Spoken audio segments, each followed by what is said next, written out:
Good luck and play on, America. We're about to enter a week-long stretch of pretty soggy weather. Rain chances will be here starting tomorrow, along with mostly cloudy skies, but we're staying pretty warm. I'll have all the details on your forecast coming up. Right now, News Channel 6 at 11, updating you on that crash on I-20, the latest on the chemical leaking from an 18-wheeler in Aiken County. Also ahead, storm cleanup continues at the lake, where things stand 7 months later. And the deadline to have your real ID is in about an hour. What you need to know to make sure you're ready for your next trip, as your News at 11 starts now. Live from Television Park, this is WJBF News Channel 6 at 11.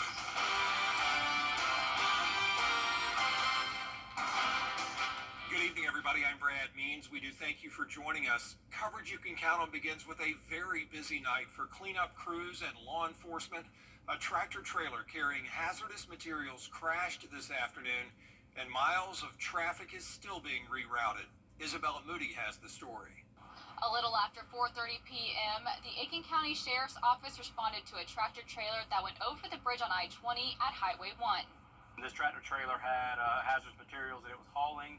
That hazardous material has been identified as methyl acetate, which is a highly flammable hazardous material. Just seen the 18-wheeler leaking out like some fluid or whatnot, and on it says flammable or whatnot. So we try to get everybody to back up as far as possible and get the young lady out of the 18-wheeler and get hers back as far as possible. The driver had to be cut out of the truck and was transported by EMS to MCG. I saw the truck go off of the overpass, so I took off running.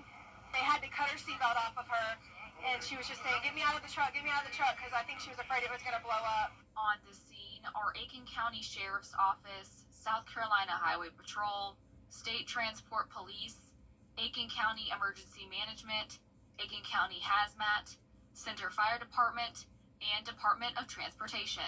Fire department is on scene for fire suppression.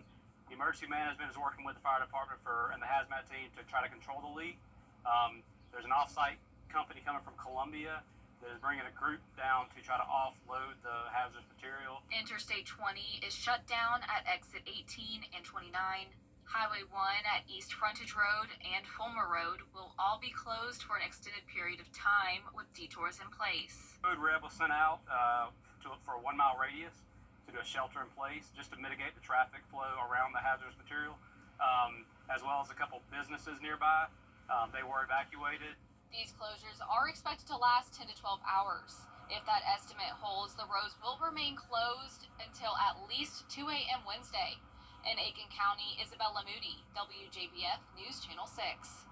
It is time now for our first check of the weather. Jenna, standing by with that. Well, it's a nice night. We had quiet weather once again today with warm and sunny conditions this afternoon.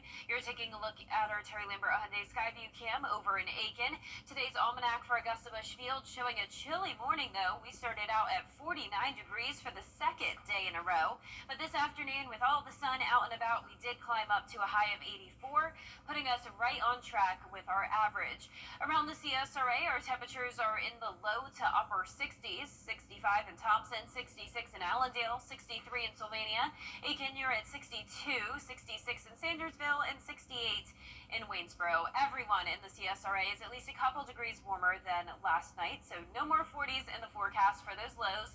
Dew points have climbed out of the 40s and are now in the 50s, so we do have more moisture moving in from the west. Winds are extremely light right now, pretty much calm across the entire CSRA with cloud cover taking over, so our temperatures will pretty much stay the same overnight, only dropping a few degrees, and that's because the clouds will sort of act like a blanket, keep our temperatures a bit warmer, and then we'll have some rain on the way. Right now this is moving into Alabama, and then by tomorrow morning it will be into the western portion of the CSRA. We'll get down to around 57 early tomorrow morning, 60 at 8 a.m. with the chance of those light showers. Those rain chances will climb as we go into the end of the work week, with temperatures eventually climbing again. Tomorrow will only be at 76, but then we're around 10 degrees warmer on Thursday. Coming up, I'll have a look at those temperatures and rain chances over the next 10 days to come, so stay with us, but back to you, Brad. Jenna, thanks. The Army Corps of Engineers giving us an update on cleanup from Hurricane Helene at the lake. Graham Lee has that. More than 7 months since Hurricane Helene hit our area, many are still recovering. that includes operations here at Strom-Thurmond Lake, where the Corps of Engineers says it's been quite a process since last September. The sheer, devastation here has been, pretty enormous, and it's going to be a while. This is definitely a multi-year effort. Engineers have found all 51 recreation areas they manage have vegetative debris and suffered damage to facilities. The hurricane also damaged the radio tower, a vital form of communication for park rangers. And that's how, once again, all the rangers communicate not only with themselves but back to our project office as well. So it's daily affecting our safety and means of communications. One of the next steps is getting the proper funding to remove the 500,000 cubic yards of debris.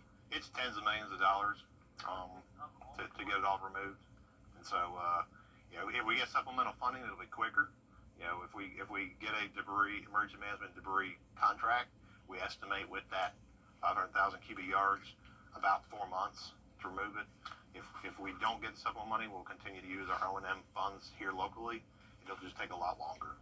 With summer on the horizon, crews are working to get the grounds cleaned up. But with the extensive damage and questions about funding, recovery efforts will take more time. It's incremental. We're making progress, and we just want to make sure that the public knows we're hearing them and we're doing the best we can to get our project restored.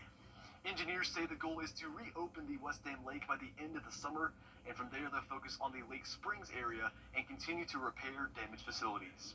In Columbia County, Graham Lee, WJBF, News Channel 6. Well, starting tomorrow, most adults catching flights in the U.S. have to have a real ID, driver's license, or a passport.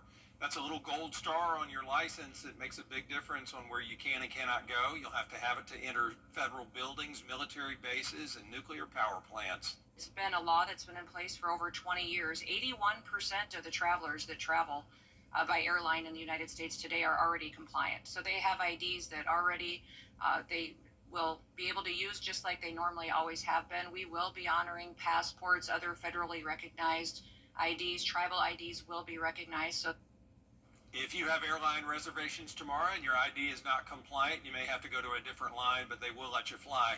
And then just go to your DMV office to get a real ID. The Columbia County Library is soon going to be leaving the Greater Clarks Hill Library region to become a single county region in the state system. It'll let the library address the needs and preferences of its residents while continuing to get state funding. The move takes effect next year. While commissioners approving a plan for the old Weed School building in Augusta, they signed off on a plan to convert it into 40 affordable housing units with retail and community space. The city kicking in $800,000 in Rescue Act money on the project. Augusta leaders will keep an Augusta restaurant open for now. The commission voting today to revoke the Sunday alcohol sales license at Tiffany's Eatery on Broad Street. It had been cited for several violations, including serving alcohol after hours, violating the indoor smoking ban, and operating as a nightclub instead of a restaurant. Commissioners did vote at the sheriff's recommendation to let Tiffany's keep operating as a bar. No accountability from the owners. And from that perspective, I can't go with that. When you say that you can't control someone smoking in your place, you can't control this, you have a basic responsibility, an inherent responsibility as a business owner. So that's not something I can deal with. I will go with the sheriff's recommendation. All city leaders said the business has been open for 5 years, these issues only popping up recently. Still ahead, a new bill to lower taxes on boats in South Carolina after the forecast. And we're going to be talking about some rain in the forecast coming up, along with cloudy skies and warm and muggy conditions. Stay with us. I'll be right back after this break. All right, so let's begin. News Channel 6 mobile app is now even better. Download it today. Now, your most accurate forecast with WJBF Live 5/6. Welcome back. Today was Education Day at SRP Park, and I got to do a presentation on the field. I was able to talk to all those sweet kids about the weather and then throw the first pitch. There it is. Not bad. You know, the accuracy was there. I just didn't quite make it far enough. But there you can see I'm at my weather booth with all the kids. They were so excited to learn more about the weather and see my tornado in a bottle and all the fun weather books. You can see the tornado in a bottle there. It's very glittery. The kids love that. And this was my second year in a row at Education Day. It's always a great turnout. Now, last year we did have some rain, so this was much better. It was a beautiful sunny day, made it even better. And I look forward to hopefully coming again next year. And this is always a great way to wrap up my school visits for the 2024 and 2025 years. So Augusta Green Jackets for having me today. Tomorrow, they'll be taking on the Hickory Crawdads, and instead of the game being at around 11 a.m. like it was today, it happens at 7:05. So the good news with that is that the rain will be out of here by the morning. Now, it's possible we could still have some lingering showers into the afternoon, but not a complete washout. Mostly cloudy skies, though, and temperatures won't be very warm. We'll be starting out at 74, quickly falling into the upper 60s as the game goes on, 67 by 9 p.m. So notice some rain around, but I'm not expecting much. We'll get into that more in a moment. But high pressure is still in control for now, keeping Georgia and South Carolina dry. Rain is out to the west of us, impacting Mississippi, Alabama, Louisiana now, with a warm front followed by a cold front, bringing a line of storms, even some severe weather across southeast Texas. So we'll be watching this system over the next several days. This is going to be a slow mover and just continue to bring us rain chances as we finish off the week. Current temperatures right now are in the low to mid 60s. And once we have more clouds move in, it'll really help to keep the temperatures pretty steady. So instead of falling into the upper 40s like we have been over the last couple of mornings, we'll more so stay in those upper 50s and not a big variety throughout the day. So we're only making it into the mid 70s in the afternoon with the mostly cloudy skies. And look at these rain chances, 40 to 60% every single day. Average rainfall for the month of May is 3 inches. We may get there by the time this is all said and done. Our futurecast tomorrow at 7 a.m. showing our western counties get hit with the rain first. Most of this will be very scattered and light. I'm not expecting more than around 1/10 of an inch. Now, most of Wednesday, like I mentioned, will be dry. This is out pretty early in the morning, but then more rain coming in late Wednesday night into early Thursday morning. The chance of rain on Thursday, not super high. We're going to see those isolated showers and storms. So once again, not a washout really for any of these days, but any storms that do form on Thursday have the chance of producing some heavy rain and some thunder and lightning. Now, our long-range futurecast is going to show this soggy setup continuing all the way into Mother's Day weekend. So a lot more rain to come. It does look like our best chance of rain, unfortunately, will be Saturday and Sunday. And it's all because of this stalled frontal boundary, which will then form a cutoff low here in the southeast. And that will just continue to bring waves of rain into our area, potentially all the way into next Tuesday. So we're not talking severe weather here, but it's just going to be a lot of rain. And luckily, because it's spread out, we don't have a major threat of flooding, but we could be talking 2 to even maybe 5 inches over the next 7 days. But we will have some drier air to our north, and that'll keep our rainfall totals lower in our northern counties. Higher totals expected in our southern counties where there's more moisture. But once again, rain chances do continue through next Tuesday. Temperatures between the mid 70s through mid 80s, and then we dry out by next Wednesday and warm up. Back to you, Brad. Jenna, thanks. As temps go up, South Carolinians find themselves hitting the water to escape the heat. And there's a bill in the State House to lower the tax on boats in half, from 10.5% to 5.25%. Lawmakers say if you have an outboard motor, you're getting taxed twice. Makes it tougher for people to own a boat. I'm all for boat taxes, but lowering taxes is a good start. The blowback you're going to hear, a lot of us here are from the counties, and where are they going to make up the money at? It's imperative that our state realize that we don't have a revenue problem, we have a spending problem. So it's something that we need to cut, and we need to find a way to live within our means. Says a lot of South Carolinians already register their boats in neighboring states to avoid paying higher taxes. Still ahead, we are just hours away from the start of the papal conclave. How the Vatican is getting set when coverage you can count on continues.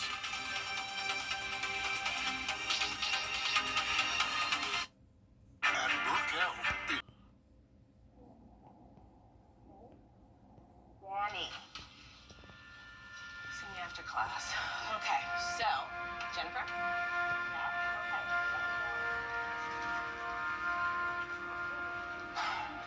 Danny, I checked this notice from school. What are you talking about? This is important.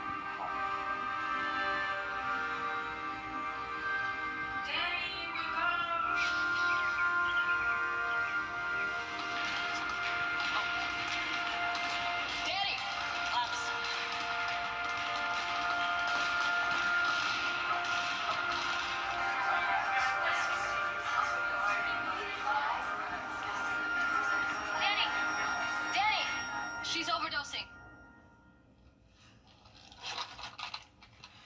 When no one else knows what to do, it's gotta be you.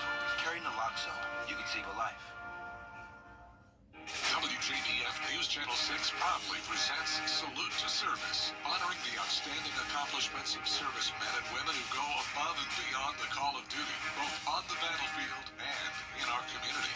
To nominate a service member, go to WJBF.com/salute and fill out the nomination form. Then tune into News Channel 6 at 5:30 on the third Wednesday of each month. Salute to Service, sponsored by Pinnacle Bank and the Mike Costello Law Firm.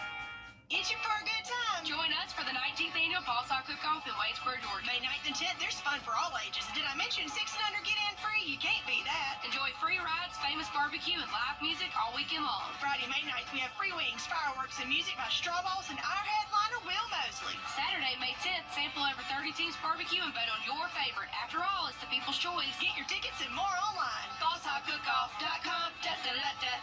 May 9th and 10th, rain or shine. Waynesboro has fun, y'all. At WJBF's Television Park Productions, our mission is to provide local businesses with top quality video and digital content at an affordable price.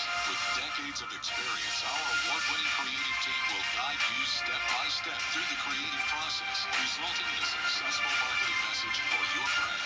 Over the years, we've helped hundreds of local businesses expand their voice. Visit WJBF.com/creative to find out how we can do the same for you.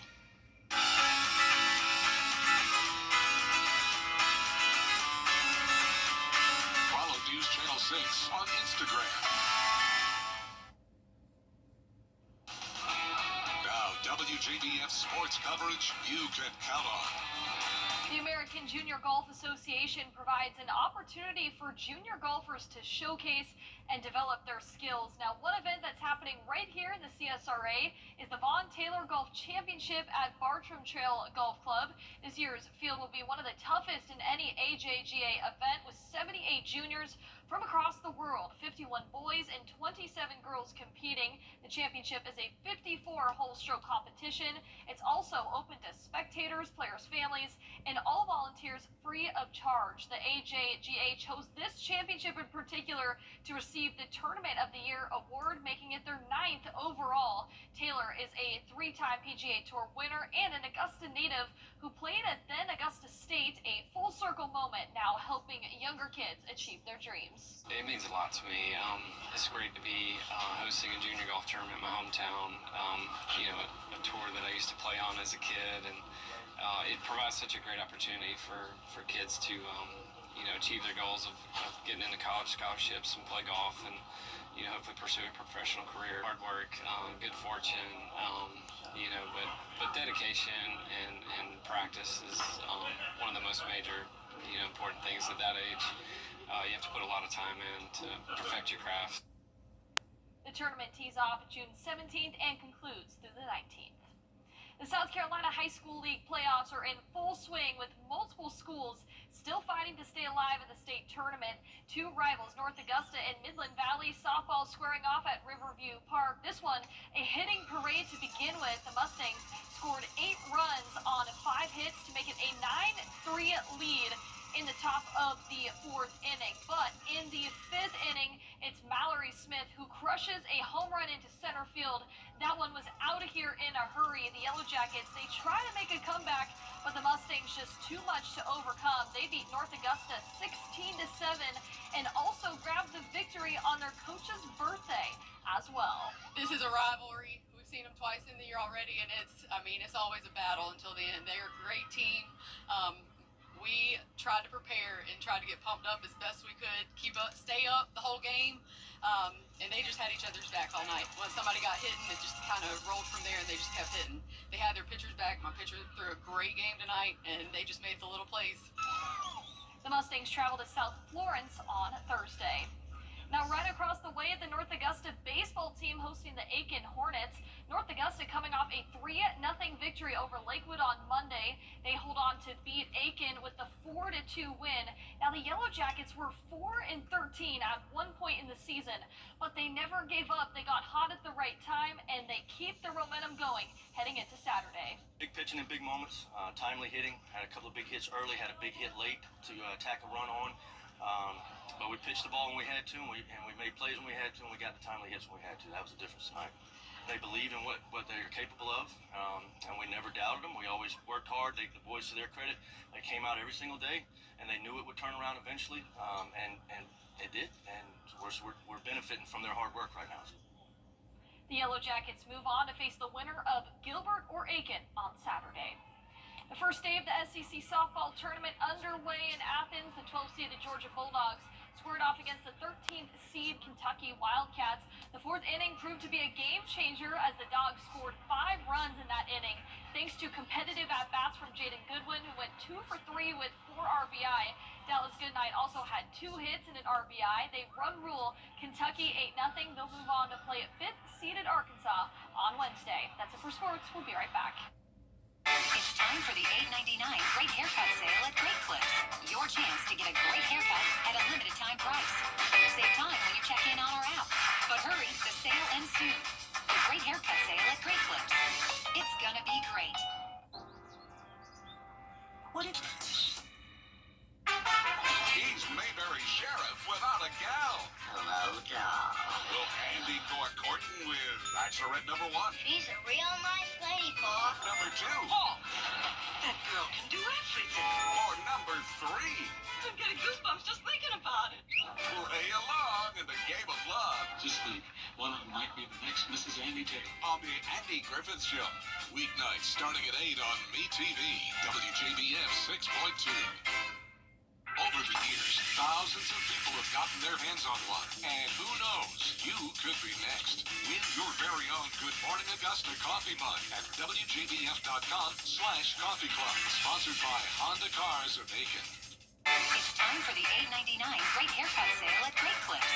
Your chance to get a great haircut at a limited time price. Save time when you check in on our app. But hurry, the sale ends soon. The Great Haircut Sale at Great Clips. It's gonna be great. Rain chances will be with us Wednesday all the way through next Tuesday with mostly cloudy skies and temperatures going back and forth from the mid-70s through mid-80s. When you take vacation, do you feel guilty about it? Well, it depends on your age. A new study showing 58% of millennials say they feel bad when they take time off. They say even when they take paid time off, they still want to stay in touch, check emails, and check their phones. They can't help it. Maybe they should be like baby boomers who, most of them anyway, say they don't feel guilt. They look at their vacation time, they book their trips, and they don't look back until they return to work. I'm always checking my emails. I'm guilty. Yeah, it's hard not Same. to. Hard not to Same. stay connected. Well, that is our report for now. We appreciate you staying connected to us, and we hope that you'll join us again tomorrow. Have a good night.